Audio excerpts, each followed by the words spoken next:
নির্বাচন মানেই নৌকা ধানের শীষের লড়াই। বিগত দিনগুলোতে নির্বাচনের ইতিহাস এই কথা বললেও এবার চিত্র কিছুটা ভিন্ন। কার্যক্রম নিষিদ্ধ থাকায় কোণঠাসা আওয়ামী লীগ, ফলে ব্যালটে থাকছে না নৌকা প্রতীক। অন্যদিকে কিছু আসনে জোটের শরিকদের ছাড় দেওয়ায় বিএনপির ধানের শীষ প্রতীকেও দেখা মিলছে না বেশ কিছু আসনে। এর মধ্যে অন্যতম গলাচিপা ও দশমিনা উপজেলা নিয়ে গঠিত পটুয়াখালী ৩ আসন। এখানে আলোচিত দুটি প্রতীক না থাকলেও প্রার্থীদের মধ্যে হাড্ডাহাড্ডি লড়াইয়ের আভাস দিচ্ছেন বিশ্লেষকরা।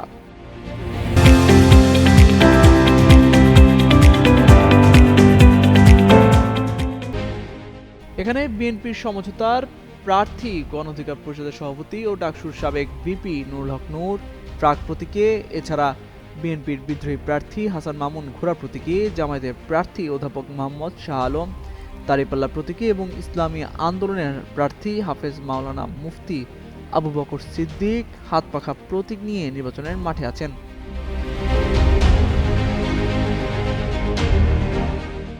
ভোটের মাঠে এই আসনটি উত্তপ্ত হয়ে আছে নুরুল হক নূর ও মামুন এবং তাদের সমর্থকদের নানা বক্তৃতার ও কর্মকাণ্ডের কারণে।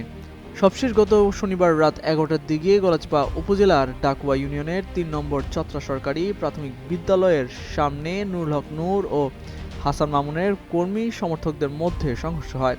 এতে উভয় পক্ষের অন্তত ১৫ জন আহত হন।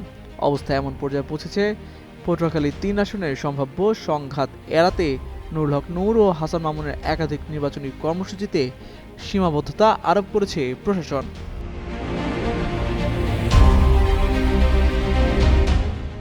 স্থানীয়রা বলছেন, এই আসনগুলোতে আওয়ামী লীগের সমর্থকদের ভোটই জয় পরাজয়ের সমীকরণ তৈরি করবে। তাই আওয়ামী লীগের ভোট টানতে কে কতটা আওয়ামী লীগ বিরোধী অবস্থানে ছিল এলাকায় সেগুলো প্রচার করা হচ্ছে। সব মিলিয়ে এই এলাকাগুলোতে ঝুঁকিপূর্ণ কেন্দ্রের সংখ্যাও বেশি। পুলিশ সদর দপ্তরের তথ্য অনুযায়ী পটুয়াখালী জেলায় মোট ৫১৩টি ভোট কেন্দ্রের মধ্যে ৪৫৩টি ঝুঁকিপূর্ণ।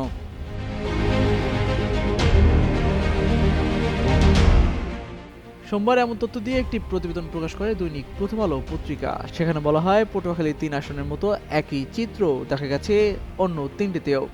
বিশ্লেষণে দেখা গেছে, পটুয়াখালীর ৪টি আসনের নির্বাচনী মাঠে এখন সবচেয়ে বড় হিসাব আওয়ামী লীগের সমর্থকদের ভোট। দলটির সমর্থকদের ভোট কোন দিকে যাবে এই প্রশ্নগুলোর উত্তরের খোঁজে ৪টি আসনের মানুষ এখন হিসাব করছে ভোটের, রাজনীতির আর ভবিষ্যতের। তামজিদ মির্জা, যুগান্তর নিউজ।